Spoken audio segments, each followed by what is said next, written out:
আসসালামু আলাইকুম প্রিয় খামারি ভাই ও বোনেরা, আশা করি সবাই ভালো আছেন এবং সুস্থ আছেন। আমি খুলনা হাঁস মুরগির ফার্ম থেকে মোহাম্মদ আজিজুল ইসলাম রানা বলতেছিলাম।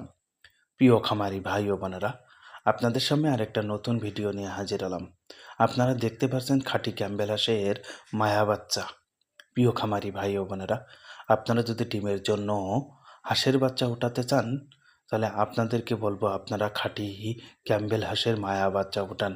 কেন খাঁটি ক্যাম্বেল হাঁসের মায়া বাচ্চা বাজারে অনেক চাহিদা, এবং একটি খাঁটি ক্যাম্বেল হাঁস 4.5 থেকে 5 মাসের মধ্যে ডিম দেয়, এবং বাজারে ডিমের চাহিদা অনেক বেশি এবং একটি লাভজনক ব্যবসা।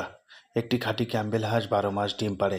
প্রিয় খামারি ভাই ও বোনেরা, আপনারা আমাদের কাছে বড় হাঁসও পাবেন, এবং আপনারা যদি ছোট বাচ্চা না নিতে চান, তাহলে আপনারা আমাদের কাছে বড় হাঁসের প্যারেন্টসও নিতে পারেন। এবং খাঁটি ক্যাম্বেল হাঁস কিন্তু অনেক প্রচুর পরিমাণে ডিম দেয়, এবং বড় হাঁস কিন্তু অনেক লাভজনক।